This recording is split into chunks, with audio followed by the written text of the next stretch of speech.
Hi everyone, welcome back to கற்றல் களஞ்சியம் channel.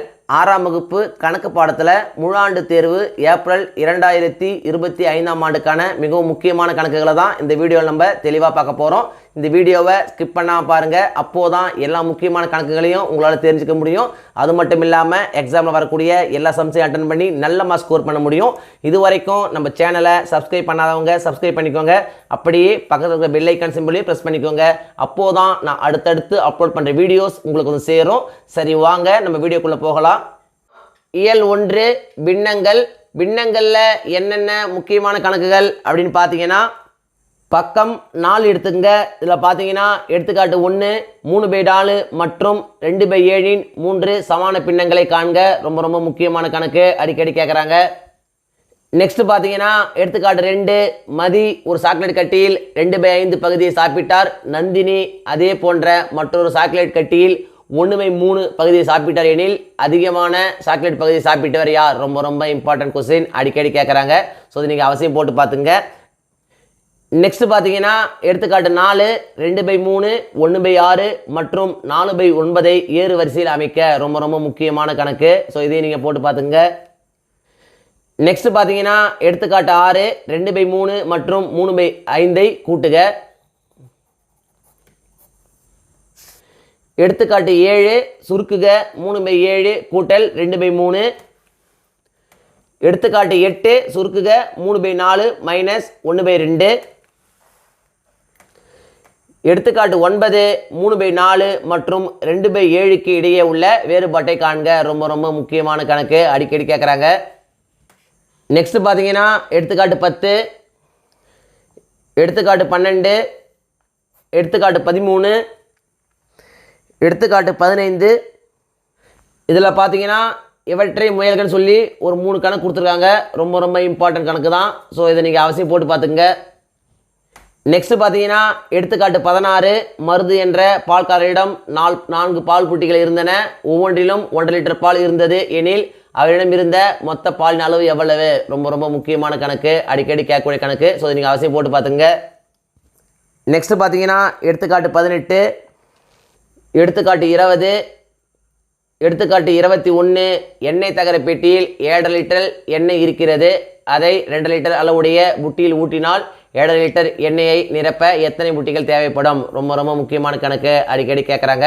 So நீங்கள் அவசியம் போட்டு பார்த்துங்க. நெக்ஸ்ட் பார்த்தீங்கன்னா எடுத்துக்காட்டு 22 6 மீட்டர் நீளமுள்ள கம்பியினை 1.5 மீட்டர் நீளமுடைய சிறிய கம்பிகளாக வெட்டினால் எத்தனை சிறிய கம்பிகள் கிடைக்கும்? இதுவும் பார்த்தீங்கன்னா அடிக்கடி கேட்கக்கூடிய கணக்கு தான். பக்கம் 23 எடுத்துங்க. இதில் பார்த்தீங்கன்னா பயிற்சி 1.1 கொடுத்துருக்காங்க. இதில் பார்த்தீங்கன்னா 3வது கணக்கு பின்வருவனவற்றிற்கு விடையளிக்க. இதில் பார்த்தீங்கன்னா ரோல் நம்பர் 3 சுருக்குக 4 6 இந்த 3 பார்த்தீங்கன்னா ரொம்ப ரொம்ப முக்கியமான கணக்கு. நெக்ஸ்ட் பார்த்தீங்கன்னா 4வது கணக்கு கலப்பு பின்னத்தை தகா பின்னமாக மாற்றுக மற்றும் அவற்றின் நேர்மாறு காணுக. இதில் பார்த்தீங்கன்னா ரோல் நம்பர் 2 ரோல் நம்பர் 4 ரெண்டுமே பார்த்தீங்கன்னா ரொம்ப ரொம்ப முக்கியமான கணக்கு. நெக்ஸ்ட் பார்த்தீங்கன்னா 5வது கணக்கு பின்வருவனவற்றை பெருக்க கொடுத்துருக்காங்க. இதில் பார்த்தீங்கன்னா roll number 3 3/8 into 4/5 roll number 4 ரொம்ப ரொம்ப இம்பார்ட்டன்ட் சம்ஸ். நெக்ஸ்ட் பார்த்தீங்கன்னா 6வது கணக்கு பின்வருவனவற்றை வகுக்க. இதில் பார்த்தீங்கன்னா 2வது கணக்கு 3வது கணக்கு 4வது கணக்கு 3 பார்த்தீங்கன்னா ரொம்ப ரொம்ப இம்பார்ட்டன்ட். நெக்ஸ்ட் பார்த்தீங்கன்னா 7வது கணக்கு 8வது கணக்கு 9வது கணக்கு 10வது கணக்கு. இந்த 4மே பார்த்தீங்கன்னா ரொம்ப ரொம்ப முக்கியமான கணக்கு. இந்த 4லிருந்து நிச்சயமாக ஒரு கணக்கு எக்ஸாம் வந்துடும். ஸோ இந்த 4 கணக்கை நீங்கள் திரும்ப திரும்ப போட்டு பார்த்துக்குங்க. நெக்ஸ்ட் பார்த்தீங்கன்னா பயிற்சி 1.2 எடுத்துங்க. இதில் பார்த்தீங்கன்னா முதல் கணக்கு 2வது கணக்கு 4வது கணக்கு 8வது கணக்கு 9வது கணக்கு 13வது கணக்கு ரொம்ப ரொம்ப முக்கியமான கணக்கு. இயல் 2 முழுக்கள். முழுக்களில் என்னென்ன முக்கியமான கணக்குகள் அப்படின்னு பார்த்தீங்கன்னா, பக்கம் 31 எடுத்துங்க. இதில் பார்த்தீங்கன்னா எடுத்துக்காட்டு 1 ஒரு எண்கோட்டை வரைந்து அதன் மீது 6 -5 -1 4 மற்றும் -7 ஆகிய முழுக்களை குறிக்கும். ரொம்ப ரொம்ப முக்கியமான கணக்கு, அடிக்கடி கேட்குறாங்க. நெக்ஸ்ட் பார்த்தீங்கன்னா எடுத்துக்காட்டு 3 எண்கோட்டினை பயன்படுத்தி -6ஐ விட 5 அலகுகள் கூடுதலான முழுவை எழுதுக. நெக்ஸ்ட் பார்த்தீங்கன்னா எடுத்துக்காட்டு 4 -2க்கு எதிர் திசைகளில் 3 அலகுகள் தொலைவில் உள்ள எண்களை எண்கோட்டில் காண்க. ரொம்ப ரொம்ப முக்கியமான கணக்கு. நெக்ஸ்ட் பார்த்தீங்கன்னா எடுத்துக்காட்டு 6 -14 மற்றும் -11 ஒப்பிடுக. நெக்ஸ்ட் பார்த்தீங்கன்னா எடுத்துக்காட்டு 7 பின்வரும் முழுக்களை ஏறு வரிசையில் எழுதுக. -15 0 -7 12 3 -5 1 -20 25 18 ரொம்ப முக்கியமான கணக்கு, அடிக்கடி கேட்கக்கூடிய கணக்கு. ஸோ அதை போட்டு பார்த்துங்க. பக்கம் 38 எடுத்துங்க. இதில் பார்த்தீங்கன்னா பயிற்சி 2.1 கொடுத்துருக்காங்க. இதில் பார்த்தீங்கன்னா மூணாவது கணக்கு ஒரு எண்கோட்டை வரைந்து 4 -3 6 -1 மற்றும் -5 ஆகிய முழுக்களை அதன் மீது குறிக்கவும். ரொம்ப முக்கியமான கணக்கு, அடிக்கடி கேட்கக்கூடிய கணக்கு. நெக்ஸ்ட் பார்த்தீங்கன்னா நான்காவது கணக்கு எண்கோட்டில் ரோமன் லெட்டர் 1 ரொம்ப முக்கியமான கணக்கு. நெக்ஸ்ட் பார்த்தீங்கன்னா ஐந்தாவது கணக்கு பின்வரும் எண்களுக்கு எதிரெண் காண்க. இதில் பார்த்தீங்கன்னா ரோமன் லெட்டர் 1 3 4 5 ரொம்ப முக்கியம். நெக்ஸ்ட் பார்த்தீங்கன்னா ஆறாவது கணக்கு கூட்டல் 15 கிலோமீட்டர் என்பது ஒரு இடத்திலிருந்து 15 கிலோமீட்டர் கிழக்கை குறிக்கும் எனில் அந்த இடத்திலிருந்து 15 கிலோமீட்டர் மேற்கை எவ்வாறு குறிக்கலாம். ரொம்ப முக்கியமான கணக்கு, அடிக்கடி கேட்கக்கூடிய கணக்கு. ஸோ நீங்கள் அவசியம் போட்டு பார்த்துங்க. நெக்ஸ்ட் பார்த்தீங்கன்னா 9வது கணக்கு 10வது கணக்கு பின்னொரு முழுக்களை ஏறு வரிசையில் எழுதுங்க. இந்த 3லிருந்து நிச்சயமாக ஒரு கணக்கு எக்ஸாம் வந்துடும். நெக்ஸ்ட் பார்த்தீங்கன்னா 11வது கணக்கு பின்னொரு முழுக்களை இறங்கு வரிசையில் எழுதுக. இந்த 3 பார்த்தீங்கன்னா நிச்சயம் ஒரு கணக்கு வந்துடும். ஸோ இந்த 6லிருந்து நிச்சயமாக 1 அல்லது 2 கணக்கு நம்மளுடைய பரிசைக்கு வந்துடும். ஸோ நீங்கள் அவசியம் போட்டு பார்த்துங்க. நெக்ஸ்ட் பார்த்தீங்கன்னா பயிற்சி 2.2 எடுத்துங்க. இதில் பார்த்தீங்கன்னா நான்காவது கணக்கு -6லிருந்து 8 அலகுகள் தொலைவில் இருக்கும் முழுக்களை அடையாளம் கண்டு எண்கோட்டில் குறிக்கும். ரொம்ப முக்கியமான கணக்கு. நெக்ஸ்ட் பார்த்தீங்கன்னா ஐந்தாவது கணக்கு கீழே உள்ள எண்கோட்டிலிருந்து பின்வரும் வினாக்களுக்கு விடையளிக்கும். அடிக்கடி கேட்குறாங்க. ஸோ நீங்கள் அவசியம் போட்டு பார்த்துங்க. நெக்ஸ்ட் பார்த்தீங்கன்னா 7வது கணக்கு எண்கோட்டில் 0 இடதுபுறம் 4 அலகுகளும் -3 வலதுபுறம் 2 அலகுகளும் உள்ள முழுக்களை காண்க. ரொம்ப முக்கியமான கணக்கு, அடிக்கடி கேட்குறாங்க. நெக்ஸ்ட் பார்த்தீங்கன்னா 12வது கணக்கு பின்வரும் குறிப்புகளை கொண்டு அட்டவணையை நிறைவு செய்க. ரொம்ப முக்கியமான கணக்கு, அடிக்கடி கேட்குறாங்க. ஸோ இது நீங்கள் அவசியம் போட்டு பார்த்துங்க. இயல் 3 சுற்றளவு மற்றும் பரப்பளவு. இந்த சுற்றளவு மற்றும் பரப்பளவில் என்னென்ன முக்கியமான கணக்குகள் அப்படின்னு பார்த்தீங்கன்னா பக்கம் 46 எடுத்துங்க. இதில் பார்த்தீங்கன்னா எடுத்துக்காட்டு 1 ஒரு சதுரத்தின் நீளம் 12 சென்டிமீட்டர் மற்றும் அகலம் 10 சென்டிமீட்டர் எனில் அதன் சுற்றளவு காண்க. ரொம்ப முக்கியமான கணக்கு, அடிக்கடி கேட்கக்கூடிய கணக்கு. நெக்ஸ்ட் பார்த்தீங்கன்னா எடுத்துக்காட்டு 2 ஒரு சதுரத்தின் பக்கம் 5 சென்டிமீட்டர் எனில் அதன் சுற்றளவு காண்க. ரொம்ப முக்கியமான கணக்கு, அடிக்கடி கேட்குறாங்க. நெக்ஸ்ட் பார்த்தீங்கன்னா எடுத்துக்காட்டு 4 ஒரு கரும்பலகின் சுற்றளவு 6 மீட்டர் மற்றும் அகலம் 1 மீட்டர் எனில் நீளத்தை காண்க. அடிக்கடி கேட்கக்கூடிய கணக்கு. ஸோ நீங்கள் அவசியம் போட்டு பார்த்துங்க. நெக்ஸ்ட் பார்த்தீங்கன்னா எடுத்துக்காட்டு 6 ஒரு சமபக்க முக்கோணத்தின் சுற்றளவு 129 சென்டிமீட்டர் எனில் அதன் ஒரு பக்க அளவை காண்க. ரொம்ப முக்கியமான கணக்கு. நெக்ஸ்ட் பார்த்தீங்கன்னா எடுத்துக்காட்டு 8 12 மீட்டர் பக்க அளவுடைய ஒரு சதுர வடிவிலான வீட்டு மனைக்கு வேலி அமைக்க மீட்டருக்கு ரூபாய் 15 வீதம் ஆகும் செலவை காண்க. ரொம்ப முக்கியமான கணக்கு. நெக்ஸ்ட் பார்த்தீங்கன்னா எடுத்துக்காட்டு 9 12 சென்டிமீட்டர் நீளமும் 7 சென்டிமீட்டர் அகலமும் கொண்ட செவ்வகத்தின் பரப்பளவு காண்க. ரொம்ப முக்கியமான கணக்கு.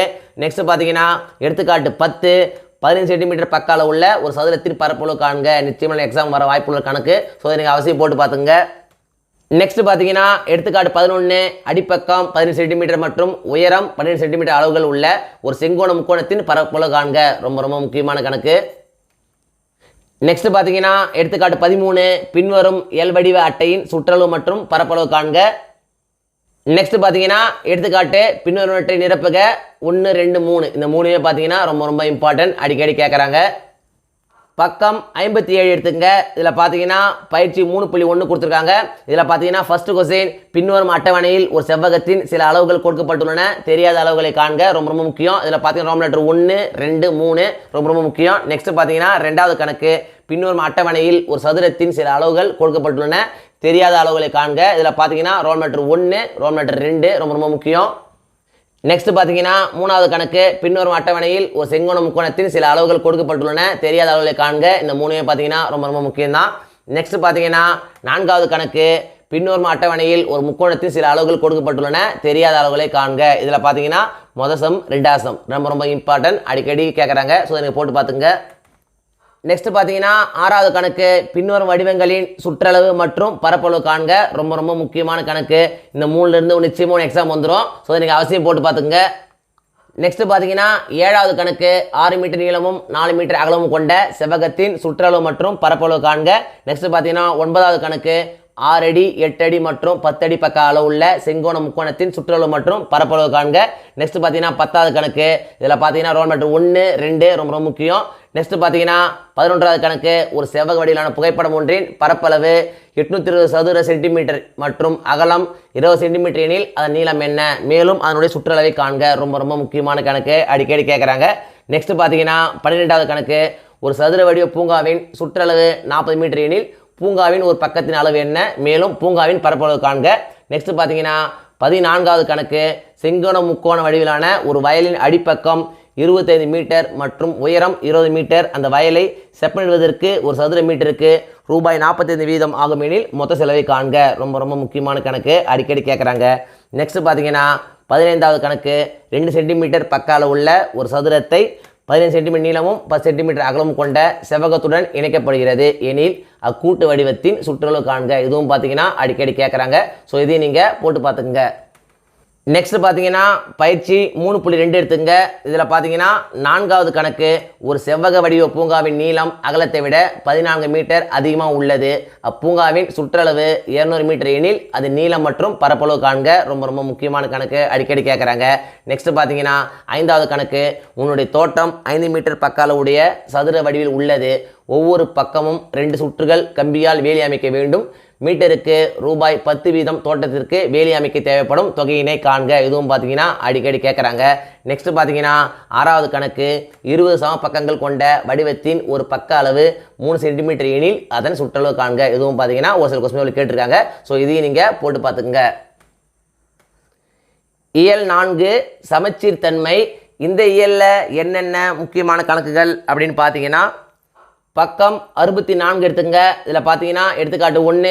கொடுக்கப்பட்டுள்ள படங்களுக்கு சமச்சீர் கோடுகள் வரைக, மேலும் அவற்றின் எண்ணிக்கையை காண்க. ரொம்ப ரொம்ப முக்கியமான கணக்கு, அடிக்கடி கேட்குறாங்க.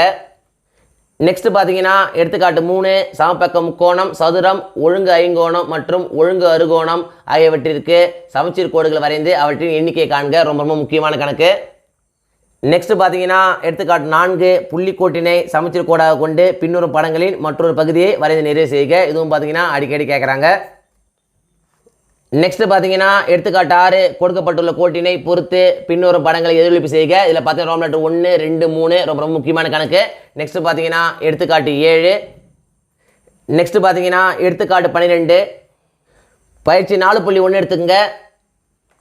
இதில் பார்த்தீங்கன்னா 3வது கணக்கு. பின்வரும் வடிவங்களை அவற்றின் சமச்சீர் கோடுகளுடன் எண்ணிக்கையை கொண்டு பொறுத்துக. ரொம்ப ரொம்ப முக்கியமான கணக்கு. நெக்ஸ்ட் பார்த்தீங்கன்னா 4வது கணக்கு. பின்வருவற்றிற்கு சமச்சீர் கோடுகள் வரைக. 5வது கணக்கு. 7வது கணக்கு. புள்ளிக்கோட்டினை சமச்சீர் கோடாக கொண்டு பின்வரும் படங்களை நிறைவு செய்க. 8வது கணக்கு. பின்வருவற்றின் சுழல் சமச்சீர் வரிசையை கண்டுபிடிக்க. ரொம்ப ரொம்ப முக்கியமான கணக்கு. பயிற்சி 4.2 எடுத்துங்க. இதில் பார்த்தீங்கன்னா 2வது கணக்கு. கட்டத்தில் உள்ள எழுத்துக்களில் எந்தெந்த எழுத்துக்களுக்கு சமச்சீர் கோடு இல்லை, சுழல் சமச்சீர் தன்மை கொண்டுள்ளன, எதிரொலிப்பு சமச்சீர் தன்மை கொண்டுள்ளன, சுழல் மற்றும் எதிரொலிப்பு சமச்சீர் தன்மை கொண்டுள்ளன. ரொம்ப ரொம்ப முக்கியமான கணக்கு, அடிக்கடி கேட்குறாங்க. நெக்ஸ்ட் பார்த்தீங்கன்னா 9வது கணக்கு. இயல் 5 தகவல் செயலாக்கம். இந்த இயலில் என்னென்ன முக்கியமான கணக்குகள் அப்படின்னு பார்த்தீங்கன்னா பக்கம் 84 எடுத்துங்க. இதில் பார்த்தீங்கன்னா எடுத்துக்காட்டு 1 16 மற்றும் 28 என்ற இரு எண்களில் மீப்போக்கா காண்க. ரொம்ப ரொம்ப முக்கியமான கணக்கு, அடிக்கடி கேட்குறாங்க. நெக்ஸ்ட் பார்த்தீங்கன்னா எடுத்துக்காட்டு 5. பக்கம் 89 எடுத்துங்க. இதில் பார்த்தீங்கன்னா பயிற்சி 5.1. இதில் பார்த்தீங்கன்னா முதல் கணக்கு ரொம்ப முக்கியமான கணக்கு. நெக்ஸ்ட் பார்த்தீங்கன்னா 3வது கணக்கு, 5வது கணக்கு, 6வது கணக்கு. நெக்ஸ்ட்டு பயிற்சி 5.2 எடுத்துங்க. இதில் பார்த்தீங்கன்னா முதல் கணக்கு 188 மற்றும் 230 மீப்போக்காவை யூக்ளிடின் விளையாட்டின் மூலம் காண்க. ரொம்ப ரொம்ப முக்கியமான கணக்கு. நெக்ஸ்ட் பார்த்தீங்கன்னா 3வது கணக்கு. இதில் பார்த்தீங்கன்னா ரோல் நம்பர் 1 ரோல் நம்பர் 2 ரொம்ப முக்கியமான கணக்கு. ஸோ இதை நீங்கள் அவசியம் போட்டு பார்த்துங்க. முழாண்டு தேர்வை பொறுத்த வரைக்கும் இந்த வீடியோவில் நான் கொடுத்துருக்கிற இந்த கணக்குகளை மட்டும் நீங்கள் திரும்ப திரும்ப போட்டு பார்த்தா போதும். எக்ஸாமில் வரக்கூடிய எல்லா கணக்குகளையும் அட்டன் பண்ணி நல்ல மார்க்ஸ் ஸ்கோர் பண்ண முடியும். 1 மார்க்ஸை பொறுத்த வரைக்கும் இம்பார்ட்டன்ட் 1 மார்க்ஸ் அப்படின்னு படிக்காதீங்க. எல்லா 1 மார்க்ஸையும் படிங்க. அப்போது தான் 1 மார்க்ஸ் செக்ஷனில் உங்களால் ஃபுல் மார்க்ஸ் ஸ்கோர் பண்ண முடியும். இந்த வீடியோ நிச்சயம் உங்களுக்கு யூஸ்ஃபுல்லாக இருந்திருக்கும்னு நம்புகிறேன். இந்த வீடியோ உங்களுக்கு பிடிச்சிருந்தா லைக் பண்ணுங்கள், கமெண்ட் பண்ணுங்கள், மறக்காமல் உங்கள் ஃப்ரெண்ட்ஸுக்கும் ஷேர் பண்ணுங்கள். வேறு ஏதாவது டாபிக்ஸில் உங்களுக்கு வீடியோஸ் தேவைப்பட்டாலும் கமெண்ட் பாக்ஸில் போடுங்க. Thank you. Thanks for watching my channel. See you in the next video.